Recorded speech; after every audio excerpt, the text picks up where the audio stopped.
Hi, this is Alan with AlansFirearms and Guns Plus More, and today we have a very iconic gun, right now very sought after by collectors and shooters, and I just got this in with the original box, all the original paperwork, the thank you letter, everything. It's blue, it's in phenomenal condition. Let's make sure it's safe, and it is. You can see it's unloaded. Okay. We're going to take this out to the range. We're going to shoot it with Wad Cutters, regular 38 specials, and some 357 Magnum. Then we're going to bring it back to the workbench and clean this puppy, lube it up, and put it back in the box. And I'll show you the box and everything it came with. But first, let's get to the shoot. Hi, I'm Alan. This is Alan's Firearms and Guns Plus More. And we're out here in the field again. This time, I'm going to be shooting a Colt Python. I'm going to be shooting 38 special 148 grain, Wad Cutters 124 grain, 38 specials, and some 357s. We'll see how this puppy shoots, then we'll bring it back to the workbench and clean this baby up. This is one of the iconic revolvers by Colt, and right now it's enjoying a real big surge in the collector's market. Very expensive to get your hands on one of these. Let's take some shots and see how we do. I got 2 flyers and 4 in the black. Okay, let's try. For those of you who do not know what a wad cutter is, that's a wad cutter.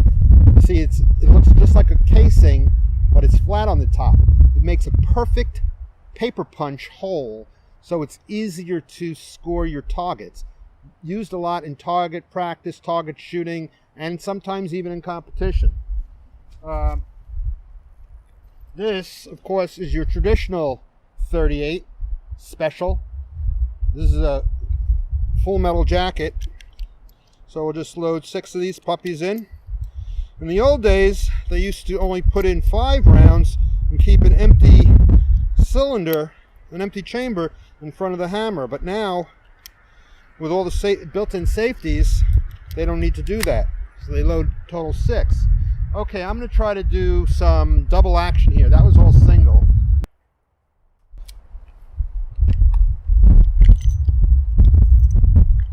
It's not bad. It's not good. Revolvers are a lot more skill level than a pistol. Pistols are point and shoot. Revolvers are aim and shoot.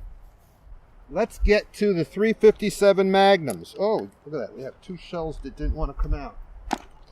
So these are the 357 Magnums.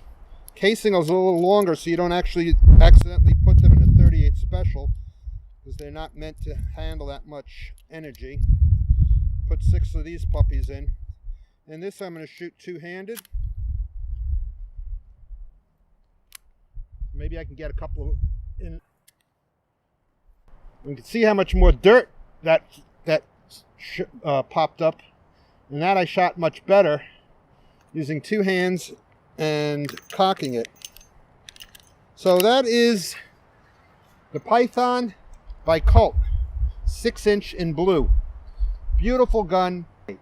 We'll see you at the workbench. Okay, so this is the Colt Python. This is the original box that it came in. See, 357 Magnum Colt Python, 6-inch blue, the serial number on it. This is all original. Okay? Union made. It's got the Union made label on it. Okay, this is the inner box. What's cool is it has the Colt Industries thank you letter for buying this firearm. It has the original Colt paperwork here. And there's the Python. Isn't that beautiful?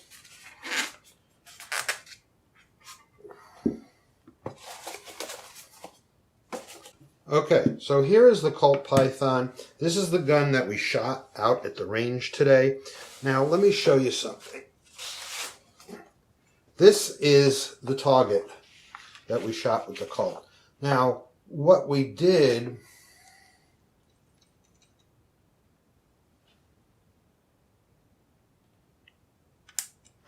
what we did was we used a couple of different kinds of ammo. We used 357 Magnum, we used 38 Special. There were two different types of 38 Special. There was 38 Special and 38 Wad Cutters and 357 Magnum. So, can you tell which ones were which? Look at the difference in holes. Interesting, isn't it? Okay, so the Wad Cutters, which I'm going to show you some Wad Cutters. Okay, so here's a 357 Magnum. I don't have any 38 Specials left. We used them all. And here's a Wad Cutter. These are shot here. That's a Wad Cutter. Now, a 38 Special, the bullet would be coming up at the top just like that of the Magnum. Except this, look at that. You see how it's just flat? They call it a Wad Cutter, obviously, because it cuts a perfect wad in the paper. They use them a lot for target practice, and they even use them sometimes in competitions because it makes it so much easier to tell the score. You can see this is a 38 Special, left some lead around it. These are the Magnums, a little smaller hole because it goes so fast through the paper, and then the big, perfectly round cuts are the Wad Cutters. Okay, enough with the ammo lesson. Let's get to the firearm, which is this beautiful piece. Look at that. Look at the shine on that. That's Colt finish. Is that unbelievable? And I just got this in, and I will be selling it very soon. But first, it needs a cleaning. So how do we clean it? We open it, of course, making sure it's empty. That is your ejection rod, extractor. And in this case, this gun, you can actually pull the trigger back while it's open. Not a lot of guns you can do that. Makes it nice for cleaning.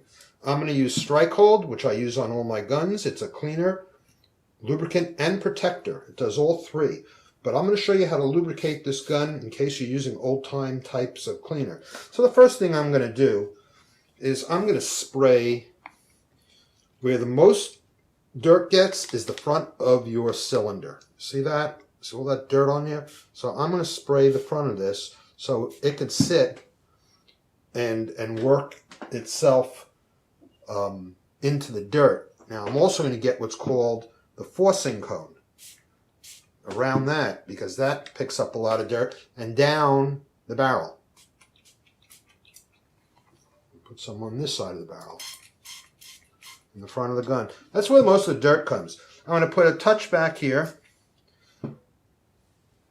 and the rest I have on here, and we're going to just wipe down this gun completely.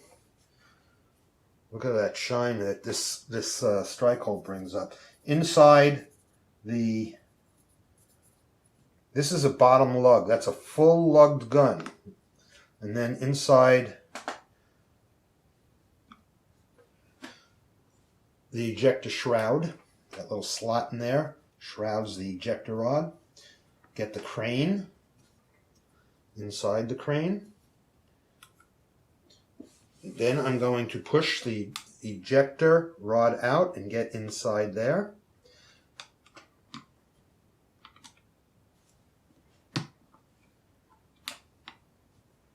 Okay, and then around the outside of, now I'm going to get this side. So I'm going to push this against here and turn this away from the gun so it doesn't try to close on me.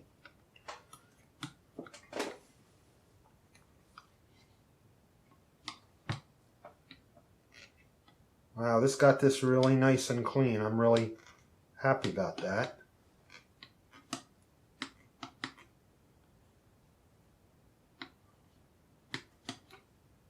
Wow, that looks great. Okay, now I'm going to take a cloth.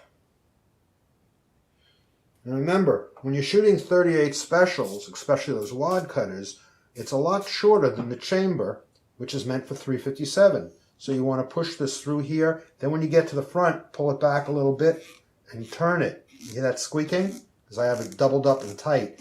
because I want to get the front of the cylinder a little extra clean because it's got extra dirt in there. That's 2. Didn't do enough. That's 3. That's 4. That's 5. And that's 6. Okay. Next thing we want to do is we want to get inside the battery. Get back here, the back plate, the lifting arm. That's the little arm that makes this rotate. A little timing lock. Now I want to make sure all that's clean in there. It's pretty clean, so I don't really need to use a stick in this back there. This gun I don't think was shot much before I got my hands on it. So there we go. Now the top strap, that's up in here. Now we want to make sure we get that forcing cone. So I'm going to put a clean cloth with some fresh Stricold on here on this stick so I can really get into here and get that forcing cone. A lot of dirt accumulates here, so because it's where the shell, the front of the shell, hits some powder. It forces. It's called a forcing cone. So it forces most of it down the barrel, but some does slip out. Okay, so there we go. That's pretty good. That's not bad at all. And now we're going to get this side of the gun.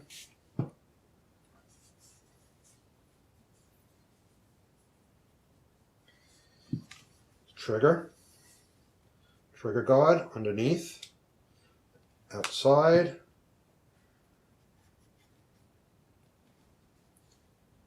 I'm going to lower the hammer, get the back of the hammer. Now this is a blued and silver hammer. So what it means is the sides of the hammer are ground stainless and the rest of the hammer is blued, and back here is blued. It's a very, very time-consuming finish on this gun.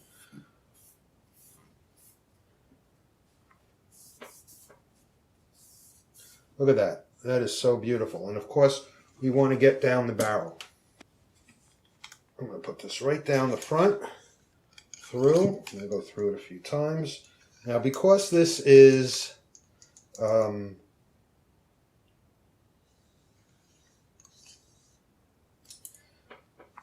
Stricold, and it cleans and lubricates both at the same time, I am not going to go through the whole process of lubricating this gun. I'm just going to show you some of the important points and let you know that wherever you hit it with cleaner, you have to hit it with Stricold. So if you wipe down the outside of the gun with cleaner like I did with Stricold, you have to wipe down the entire gun with oil. After you wipe it down, you can wipe it dry, but you need to wipe it down with oil. Now what I do suggest is you do get some Stricold because you want to protect this bluing, and oil is not the best protectant on it for bluing. Okay. How you oil it is exactly what I said. Anywhere you touch this, do the same process I did in cleaning this gun, but with oil. Make sure you put a drop of oil down here, and that's all there is to it. Oh, make sure you oil the front and the inside of your ejector rod. And close this. There we go. And that should be it. Okay, there was a little cleaner that discolored that. I think the Stricold just fixed it. Okay, so there we go. This is, look at all that dirt that came out of there. This is the 357 Magnum Python. Unbelievable, huh? I didn't really show you the There's the sight picture. I want to do that before we left, of course. Okay, so that's it. The 357 Magnum, cleaned, lubed, and shot. So I hope you enjoyed this video. Please like and subscribe and comment. And until next time with another fun gun, I will see you soon. Thanks for joining me. Thanks for joining me for the Colt Python. Please like, subscribe, and leave comments.